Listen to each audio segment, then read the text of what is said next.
Hello and very welcome everyone to this session of Ancient History Part 5th.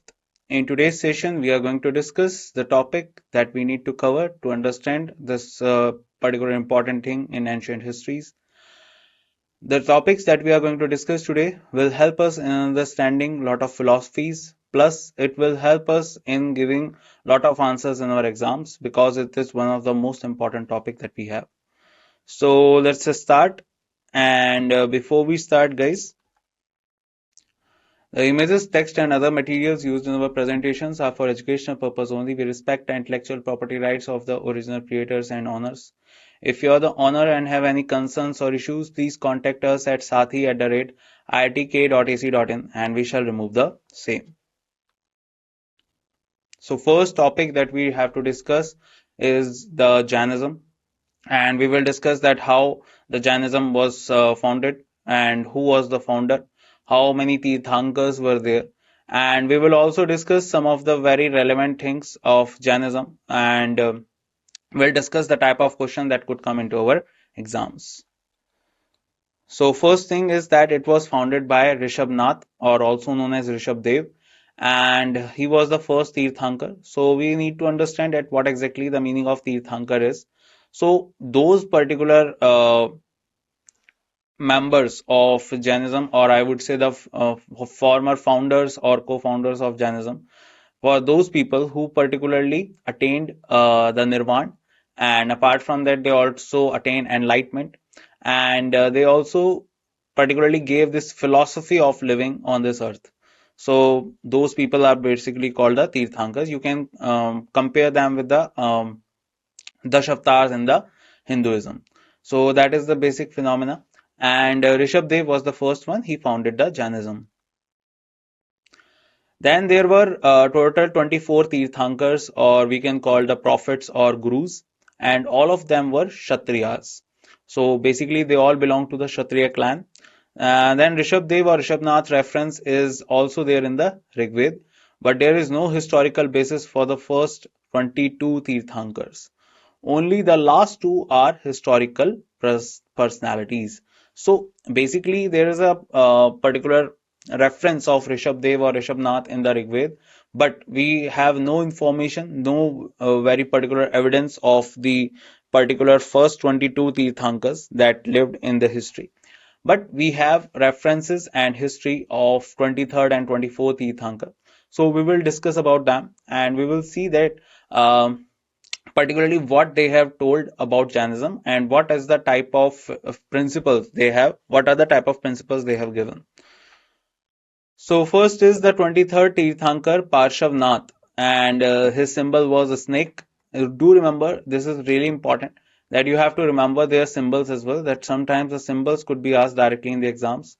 So the 23rd Tirthankar, the Parshavnath, and his symbol was a snake, was the son of King Ashvasen of Banaras. His main teachings were non-injury, non-lying, non-stealing, non-possession. The 24th and the last Tirthankar was Vardhaman Mahavir, symbol lion. He added celibacy to his main teachings. So if we discuss about the 24th and the last Tirthankar, so that was Lord Mahavira, and his real name is Vardhaman. And we all know there is Mahavir Jayanti as well, which we celebrate every year. And apart from that, the 24th Tirthankar was Mahavir Swami, and he also particularly gave the fifth principle of among the all five principles of Jainism. The first four principles were given by Parshavnath, and the last principle was given by Mahavir Swami. And the four principles of Parshavnath were non-injury, non-lying, non-stealing, and non-possession. So these are the four principles. And what was the teaching, or what was the principle given by Lord Mahavir? So that was Brahmacharya, or we can say celibacy. So these are the five principles which we need to follow if we need to attain the Kaivalya according to the language of Jainism, or I would say enlightenment.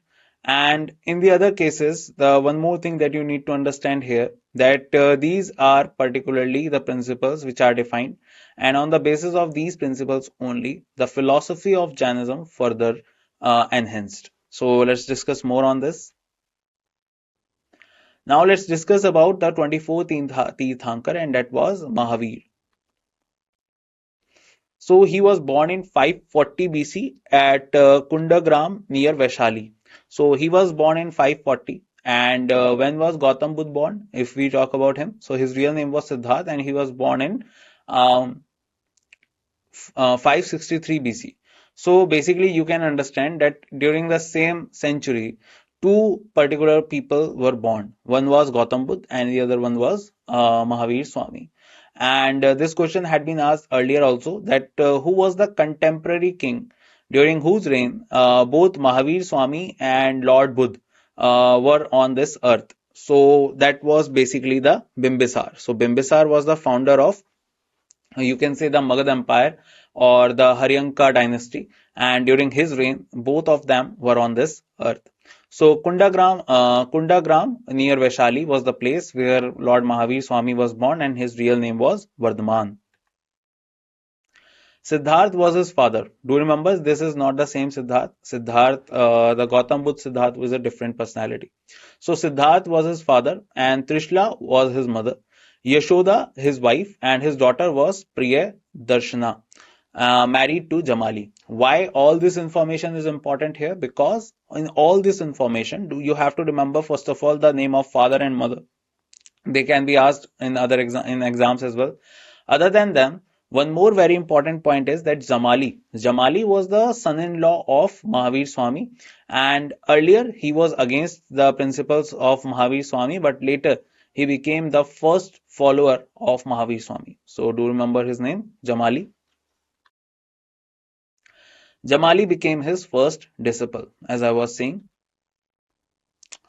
and he attained Cavalry at Jrimbikagram in eastern India at the age of 42. So basically, Cavalry, as I was saying this word again and again, so Cavalry means enlightenment basically, and in Jainism this is called Cavalry, and in Buddhism this is called Bodhi. Okay, remember that.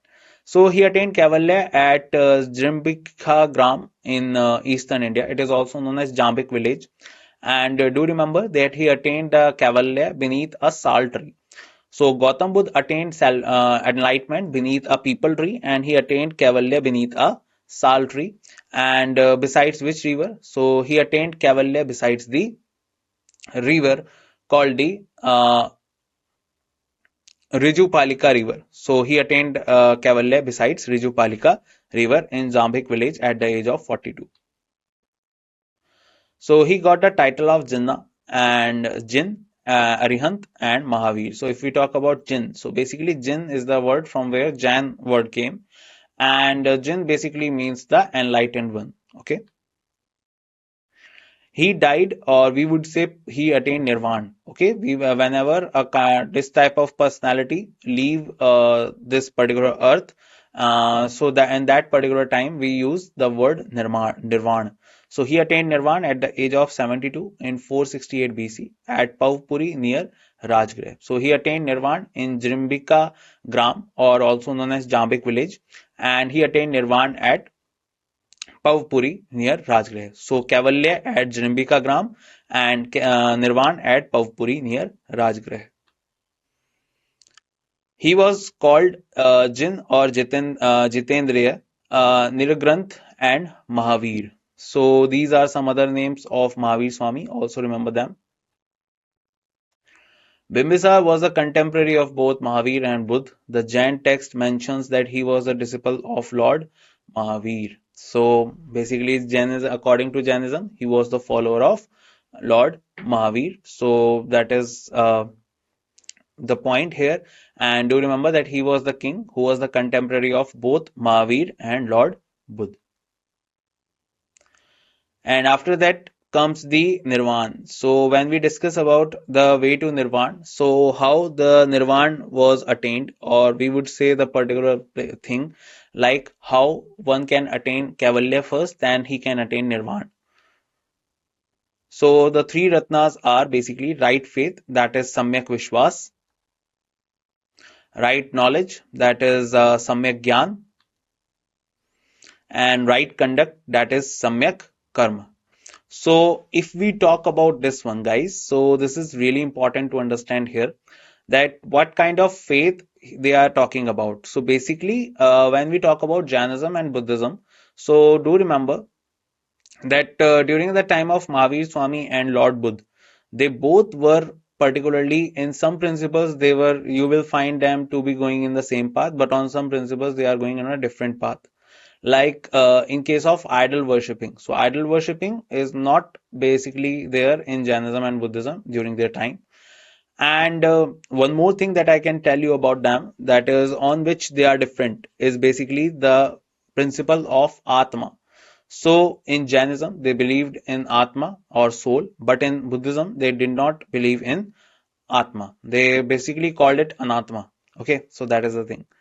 And if we talk about this one, so right faith, right knowledge, and right conduct are the three principles along with the five principles earlier which were given, on the basis of which we can also attain Kaivalya and later we can also attain Nirvana. Now comes the principles of Jainism and those as preached by Mahavir Swami. So let's talk about them. So he rejected the authority of the Vedas and the Vedic rituals. So this was the time as in the Vedic chapter we learned that a lot of kings during the time of Mahajanapadas, they started creating a lot of things that are not essential at that time basically. So when we talk about the kings of those times of Mahajanapads, so basically they started sacrificing animals for any kind of reason. Like if the son is born, they will sacrifice the animal. Like if someone is ill in their family, they will sacrifice the animal. So this kind of thing became very continuous thing, and because of which there is a shortage of cattle and other animals in the particular Mahajanpad. Other than that, the particular authority of the Brahmins and Kshatriyas and the way they are particularly ruling the society at that time. So that led to this thing that lot of people from Vash and Shudravan, they started leaving the Veds behind. And at that time, basically, Jainism and Buddhism were born, and because of which people started believing in these type of philosophies like Jainism and Buddhism. So first thing that is the principle of Mahavir was that basically he rejected the authority of the Vedas and the Vedic rituals. He did not believe in the existence of God. So that is another thing, and that is why also remember one more point that Jainism and Buddhism basically are called the atheist religions. Then basically they believed in karma and the transmigration of soul. So basically that is another very important thing. And the most important thing in case of Jainism and Buddhism is the karma. So if you are particularly uh, believing in karma, then you have to understand that karma is a thing basically on the basis of which one person is getting a birth, and on the basis of that birth, on the basis of these karmas only, he has to live his life throughout and understand the things. And another point is that this is the only way, by particularly making his karmas positive, they can also attain the nirvana or the moksha that they talk about. Then laid great emphasis on equality. So that is another very important thing, because at that time the particular people who are believing in the Veds and particular rituals of Veds, so the lot of inequality was happening at that time, and inequality was happening in that particular phase. So which is because of that the equality became a very important part of the Veds and Vedic rituals. Sorry, the Jainism and Buddhism. All action controlled by universal law. So that is another philosophy or principle of Jainism, that whatever is happening, that is because according to the universal law is acting, and according to that everything is under control. Now five main teachings of Jainism. First was non-injury, that is ahimsa. Then non-lying, that is Satya. Then non-stealing, that is Asatya. Asatya, basically that means that we do not steal. And non-possession, that is also another important principle, that is aparigraha, that we should not show any kind of possession on anything. And the fifth one was the observe continence, that is brahmacharya. And do remember that this fifth principle was given by Mahavir Swami, and the other four, ahimsa, satya, astya, aparigraha, these were basically given by the Parshavnath, the 23rd Tirthankar. The first four principles are of Parshavnath, and the fifth Brahmacharya was included by Mahavir Swami. So do remember that. And first four were given by Parshavnath, and that he was the 23rd Tirthankar. Now let's talk about Jainism's philosophy, that what exactly the philosophy is. So first is that Sayadvad. Sayadvad is basically all our judgments are necessarily relative, conditional and limited. According to Sayadvad, the theory of maybe seven modes of predictions, that is Saptabhangi, are possible. Absolute affirmation and absolute negotiation both are wrong. So all judgments are conditional. So first is about the judgments, and that is basically called the Syadvad. And when we talk about the Syadvad or the judgment, so these are necessarily relative, conditional and limited. And according to this particular theory, there are seven modes of predictions and that are possible. So basically under that, the absolute affirmation and absolute negotiation both are wrong. That if you are basically doing a lot of negotiation in terms of judgment, so that would be wrong, and that is because all judgments are conditional. Then another particular philosophy is the Anikantvad. The Jain metaphysics is a realistic and relativistic pluralism. It is called Anikantvad, or the doctrine of the manliness of reality. Matter, that is Pudgala, and spirit, that is Jiva, are regarded as the separate and independent realities. So it is talking about the particular physical presence of the body and about the spirit, or that is basically called the Atma. So under that, basically they are comparing it with the metaphysics of this universe, and in that particular case, they are also saying that both are the independent and separate realities. Then let's talk about the literature of Jainism. So the sacred literature of the Shvetambars is written in the form of Prakrit called Ardha Magadi and may be classified as follows. So first is the 12 Angas,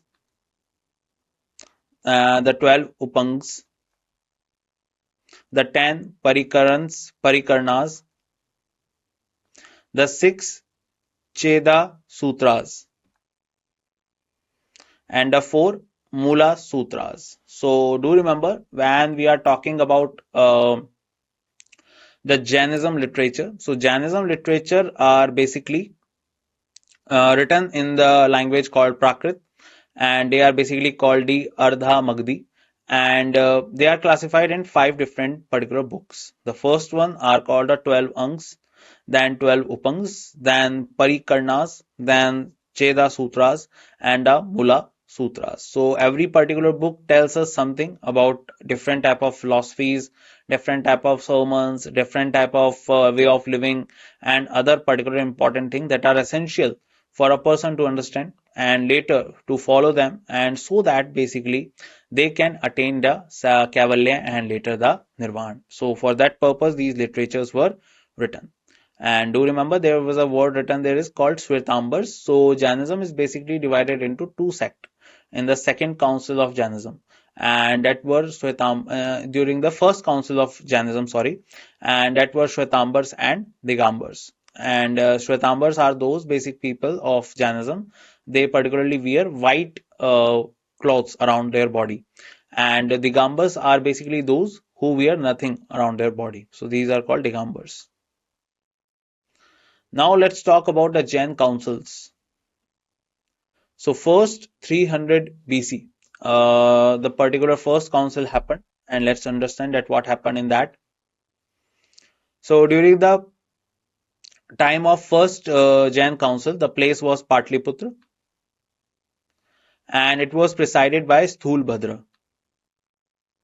The compilation of 12 anks to replace the lost 14 purvas.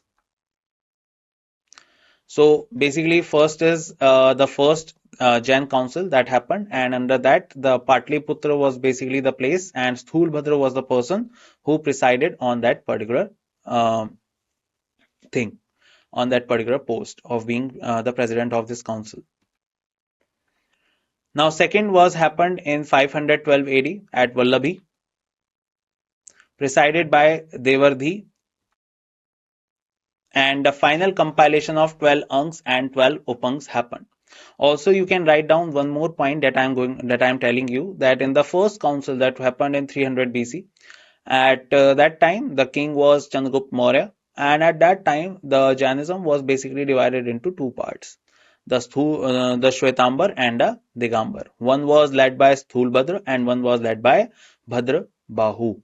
And if we talk about them basically, so during that time, Chandragupta Maurya adopted Jainism, and later he particularly left behind each and everything to their son, that is Bindusar, and he left to attain moksha, and he attained moksha in the Karnataka region, in present Karnataka region, in the caves by remaining hungry. So that is the thing about Chandragupta Maurya. We will talk more about him when we will discuss more about him. But do write down one point here, that during the first council, Jainism was divided into two parts, the Digambar and the Shwetambar. Now let's talk about the split in Jainism, as I was talking about. So Jainism was split into two parts. The Digambar, the naked leader, was Bhadrabahu, and Shwetambar, the white cloth leader, was Sthulbhahu or Sthulbhadra. Buddhism and Jainism differences.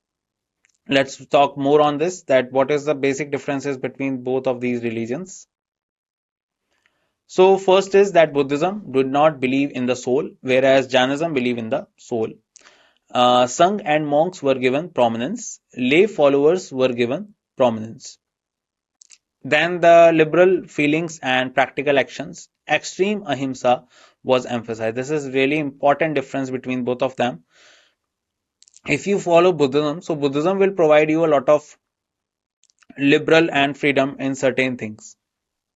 Like if a person is residing on the coastal areas, and in the coastal areas we know that there would be not enough amount of cultivation will happen.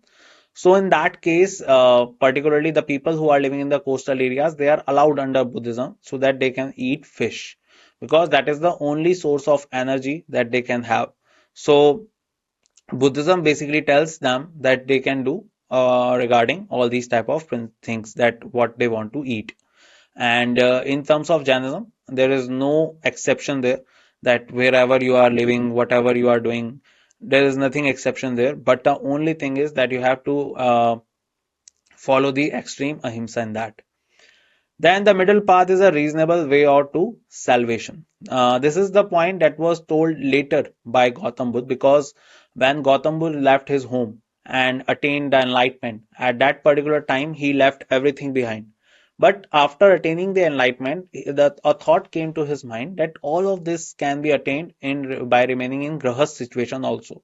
So that is why the middle path is a reasonable way to salvation. That was said by Gautam Buddha.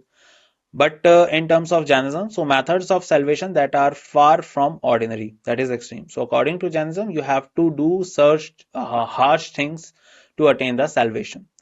Then it quickly spread to other countries. Then on the other side, if we talk about Jainism, so mostly limited to India. So basically, that is the difference between the Jainism and the Buddhism if we talk about.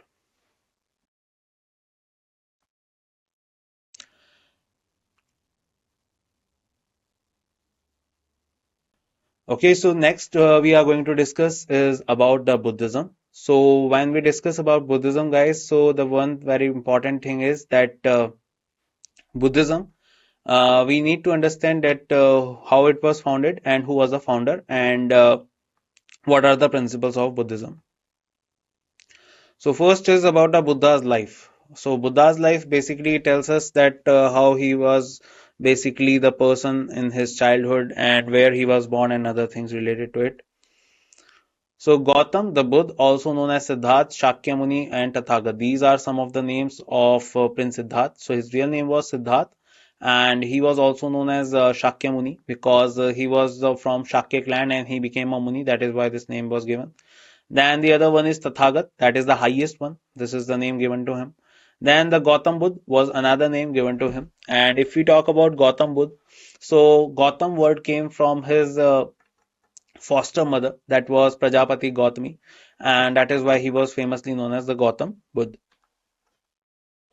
So he was born in 563 BC, and that is the most accepted date or year in which he was born.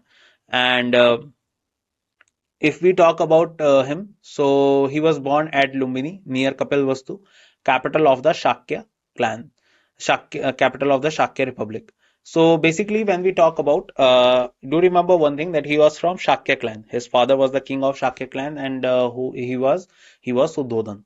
His real name was, sorry, his mother name was Maya, and she gave him birth at Lumbini forest near Kapilvastu capital. That is basically the capital of Shakya Republic. And Lumbini forest basically you can find this place in Nepal in these days.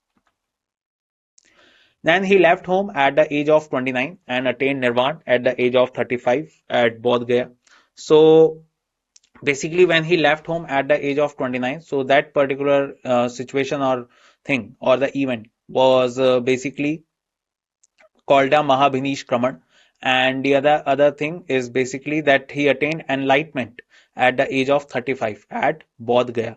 So that is another thing. So Nirvana is a wrong word here. The right word would be enlightenment, or what we can also call it Bodhi. So he attained Bodhi at the age of 35 at Bodh Gaya.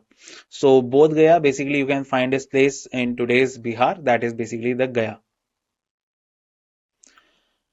Then, if we talk about, so he attained nirvana, enlightenment or bodhi at 35 at Urvela, Gaya in Magadha, Bihar, under a peepal tree, and besides Niranjana river. Then he delivered his first sermon at Sarnath. So this was the first sermon which he gave, and that was basically given at Sarnath. And he attained Mahaparinirvan at Kushinagar in 483 BC. So this is the year in which he attained Mahaparinirvan. That means he basically left this earth and he left for the highest abode. So that is the year of 483 BC, and that is how he particularly remained on this earth for 80 years. And his first sermon that was called Dharam Chakra Parivartan, or turning of the wheel of law. So that was given at Sarnath. And do remember that most of his uh, sermons were given later in present Ayodhya. He attained Mahaparinirvan at Kushinagar, identical with village Kasia in Devri district of UP in today's day, in 483 BC at the age of 80 in the Mala Republic. So Mala was a kind of a Mahajanpad at that time, and in that republic, Kushinagar was the place where he attained Mahaparinirvan. Mahaparinirvan, or also you can say the death of Gautam Buddha, happened at this place. Let's talk more on this. So these are some of the councils of Buddhism that are really important and we need to understand. So first council happened in 483 BC. So do remember the first council happened in the same year in which he died and attained Mahaparinirvan, and the president or the person who presided on this council was monk Mahakashyap, and the patron was King Ajatashatru, means the king who was the king at that time, that was King Ajatashatru. He was from Haryanka dynasty, also known as Pitrahanta dynasty. Then another thing is that his venue was Satpani cave at Rajgraha, and another thing about him is his teaching. So basically, let's understand that what are the basic things happened in the first council. So teachings of Buddha was divided into three things, three pitaks, Buddhist canon or Pali canon. So basically, they are famously known as the three pitaks, and another name for them is the Buddhist canon or the Pali canon. And when we talk about the three pitaks, so these three pitaks basically are called a Vinay Pitak, Sut Pitak, or Abhidham Pitak. So when we talk about the Vinay Pitak, so Vinay Pitak contains the rules of the Buddhist order recited by Upali. So Upali was one of the monk in Buddhism, and Vinay Pitak, if I tell you in a simple way, is basically the rules and regulations of the Sangh that were given. Then Sut Pitak basically was recited by Anand was recited by Anand. Anand, remember that Anand was the favorite disciple of Gautam Buddha, or we can say that Anand was the but that disciple who remained always alongside with Gautam Buddha. So recited by Anand and collections of Buddha's sermon on matters of doctrine and ethical beliefs. So Sut Pitak basically tells us about the sermons that were given by Gautam Buddha. Then another one is the Abhidham Pitak. So Abhidham Pitak elaborate Buddhist doctrines, particularly about the mind, also called a systematic philosophy basket. So this is another thing that was given under the Abhidham Pitak, and he elaborated the Buddhist doctrines and particularly about the mind, also called a systematic philosophy. So Abhidham Pitak tells us about the philosophy of Buddhism. Okay. Then let's move to the second council. Second council happened in 383 BC, and the monk who presided it was Sabakami. The king at that time was Kalashok. He was from Shishunag dynasty. So after the Haryanka dynasty, another dynasty that came was Shishunag, and Vaishali was the venue because Vaishali was became the capital at that time. Now, the aim of this council to settle the disagreements of different subdivisions, split of Buddhism order into Sthaviravadini, that is Theravada, wanted to preserve the teachings of Buddha in the original spirit. And another one was the Mahasangikas, that is the great community, interpreted the Buddha's teaching more liberally. Council rejected the Mahasangikas as canonical Buddhist text. So there are certain things happened at that time, and a kind of a disagreement and agreement happened between different sects of Buddhism. Then the third council of Buddhism, and this council happened in 250 BC, and this council basically happened during the time of Mogliputra Tis. And if we talk about the king, so the king at that time was Ashok, and Ashok was basically from the Maurya dynasty, and the venue in which this council happened was Patliputra. And if we talk about the particular outcomes of this council, so made Viravada school as an orthodox school believed that the past, present, and future all are simultaneous. Another one is the codification of Abhidham Pitak, that is dealing with Buddhist philosophy written in Pali. So this was also done during this third council. Then the fourth council basically happened during the time of 72 AD, and this was the time when Ashwaghosh was became the president. Vasumitra was the president, and Ashwaghosh was basically the deputy. And if we talk about King Kanishk, so Kanishk was the king. He was from Kushan Empire. He was also the same person who started the Sak Samvat from 78 AD. I hope you remember. And then after that, basically, the Kundalwan Kashmir was the venue. So do remember this council happened in 72 AD. And according to C.U. Key, this council was convened to unite the then 18 sects of Buddhism. This council had brought 18 sects into two schools, that are Mahayan, that is the great vehicle, and Hinian, that is the lesser vehicle or abandoned vehicle. And Mahavibha Sastra, a Sarvasti Vadan doctrine was compiled.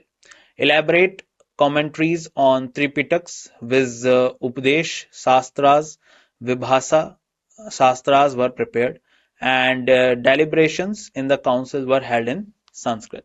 So all these happened during the fourth council of Buddhism, and do remember this happened in 72 AD with the king at that time was Kanishk. And Mahayan and Hinyan were the two particular sectors that were created in Buddhism. Do remember the difference that Hinyan basically believed in the original teachings of Gautam Buddha, but Mahayan are those basically who believed in idol worshipping. So this was the difference that was created at that time. Now let's talk more on this.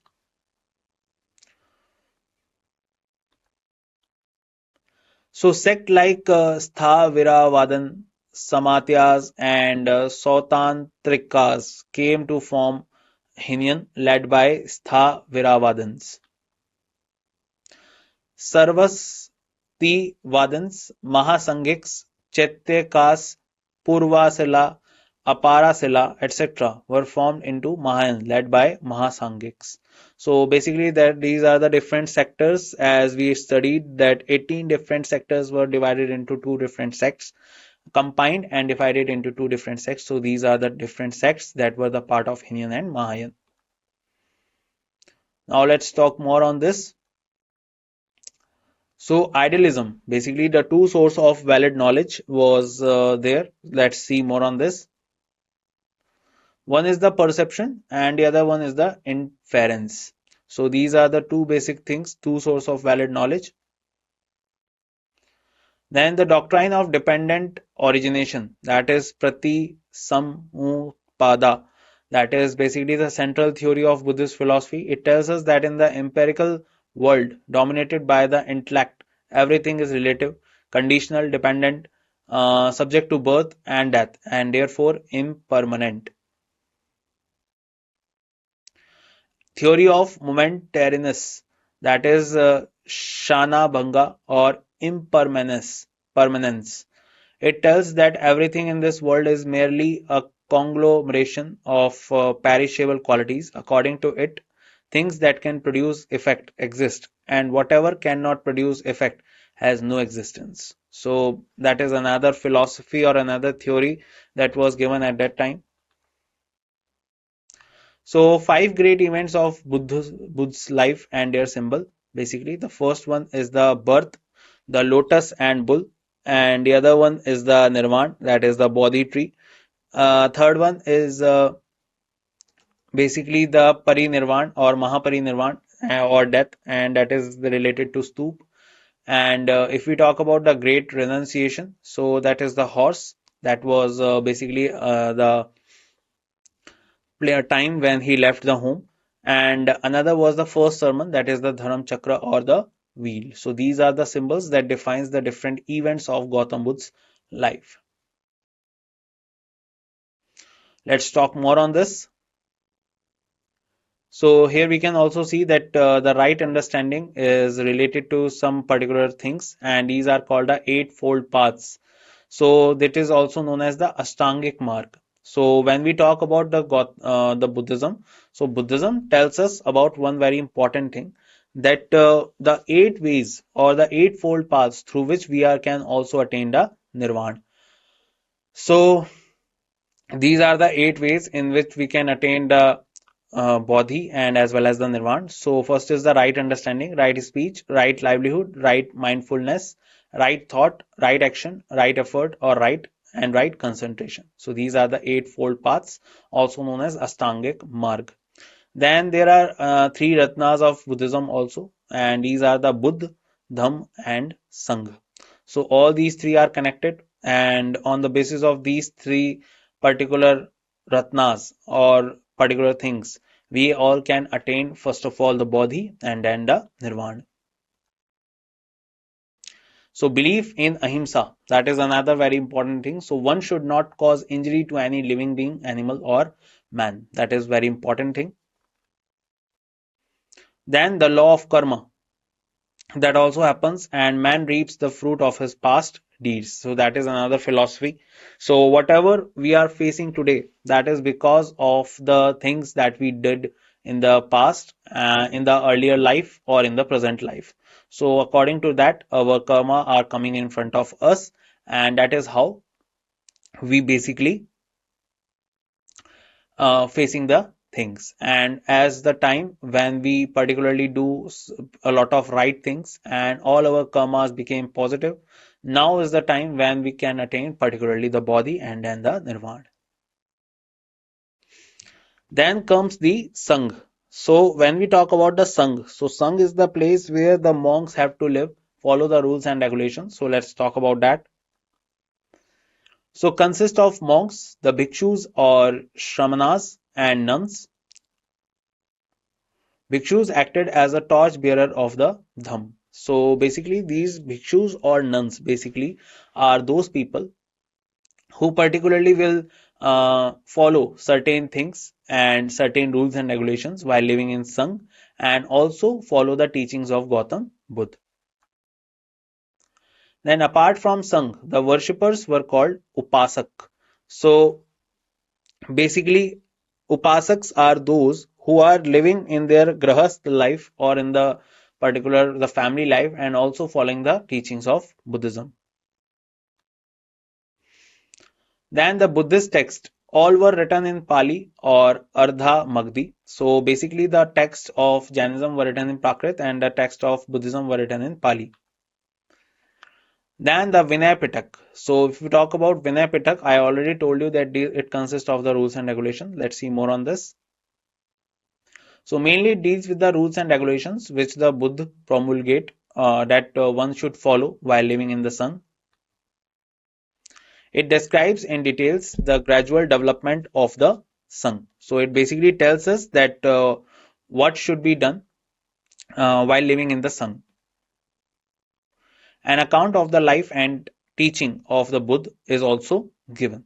So basically this tells us about the things that is under there in Vinay Pitak, and do remember it is related to the Sangh. Let's talk about the Sut Pitak, guys. So consists chiefly of discourses delivered by Buddha himself on different occasions, and these are the sermons which were given by Gautam Buddha himself that are written in Sut Pitak. Few discourses delivered by Sariput, Anand, Moggallana and others are also included in it. So certain different type of discourses also given other than Gautam Buddha, and some other monks were also given. And it lays down the principle of Buddhism. Then comes the Abhidham Pitak. So contains the profound philosophy of Buddha's teachings. It investigates minds and matters to help the understanding of things as they truly are. So basically, the philosophy of Gautam Buddha is described, and other than that, the things that should matter are like the mind, and we need to investigate the mind and the matter to help the understanding that what basically the things truly in terms of Buddhism.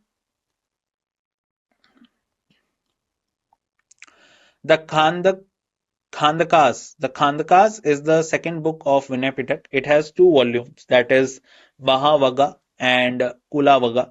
Mahavagga deals with the awakening of Buddha and his great disciples, and Kulavagga deals with the first and second Buddhist councils and establishments of the community of Buddhist nuns and rules for the Buddhist community. So these are basically called the Khandakas. Let's read some important facts now. So Buddha extended the teaching of two elder contemporaries, Alar Kalam and Udalak. So these are basically the teachers of Siddharth. So when Siddharth left home at the age of 29, so he was under the teachings of different type of saints or sages at that time, and some of them are like Alar Kalam. He was the first one, and then Udalak. So after learning that how to meditate and how to concentrate their mind, then Gautam Buddha or Siddharth left them and then start his own principles and followings so that he can also attain the body. According to Buddhism, there is no self, no God, no soul, and no spirit. So basically, these are all things basically denied by Buddhism. Do remember them. There is very little theological or philosophical speculation involved. So that is another following or principle of Buddhism. Buddhism is scientific in approach, a search for cause and effect relationship and knowledge of reality as each individual human being experiences it. So basically, the approach of Buddhism is quite scientific and it always deals in reasonable things. It is psychological in approach, that is, it begins with the human being. So when we talk about the psychological approach of Buddhism, so it talks in the way that what exactly should be done and how we can clear our mind and do some positive karma so that we all can attain the bodhi and then the nirvana. If women were not admitted into the monasteries, Buddhism would have continued for 1,000 years. But because this admission has been granted, it would last only 500 years. That was the statement given by Buddha. So there was a time when all the monks that were living in the Sangh were men only. But some women were also so much exploited in the society that they wanted to be the part of Gautam Buddha Sangh. But earlier Gautam Buddha denied that. Later, the foster mother of Gautam Buddha or Siddharth, that was Prajapati Gautami, she asked Siddharth or Gautam Buddha that he should also give teaching to women. So at that time, the first woman disciple of Gautam Buddha became was Prajapati Gautami, that is his mother, his foster mother herself. And later he also allowed other women as well into the Sangh. Then let's talk about the contribution of Buddhism. So the doctrine of ahimsa, so strongly stressed, devotedly preached, and sincerely practiced by the Buddhists, and was incorporated in Hinduism of later days. So basically, these are some of the doctrines and principles that were given by Gautam Buddha, and later they were also incorporated into the Hinduism. The practice of worshipping personal gods, making their image and erecting temples in their honor became a part of the later day Hinduism. So that was another thing happened later, and also the idols of Gautam Buddha were also erected at that time. Buddhism proved to be one of the greatest civilizing forces which India gave to the neighboring countries. Buddhism broke the isolation of India and helped in establishment of intimate contacts between India and foreign countries. Now let's talk about what are the reasons that led to the decline of Buddhism. So it is come to the Brahmanical rituals and ceremonies such as idol worship, etc., which Buddhism had earlier denounced. So that is one of the reason because of which Buddhism fall, because later the idol worshipping was also started in Buddhism. Revival of reformed Hinduism with the preaching of Shankaracharya from the 9th century onwards was one of the reasons that Buddhism again was going back and Hinduism was again reformed. So that is because of which the Buddhism was declining. Use of Sanskrit, the language of intellectuals, in place of Pali, the language of the common people. So mostly Sanskrit language became more prominent, and as the time passes, more kings are in favor of other religions like Hinduism, but in place of Buddhism. Deterioration in the moral standards among the monks living in the Buddhist monasteries. So that is another thing happened at that time, and because of which basically the monks are not following the rules and regulations and the standards, and because of which we can see that the Buddhist monasteries are also falling. Then attacks of Hun king Mihirkul in the 6th century and the Turkish invaders in the 12th century AD, which continued till the 13th century AD, and that led to the decline and attacks on the Buddhism as well. And that's it in this session, guys. I hope you learned a lot of things related to Jainism and Buddhism and gained great knowledge with me. I will meet you in the next session in which we will discuss more on Buddhism, more on the ancient history. And till the time we meet, bye bye. Take care, everyone, and see you soon.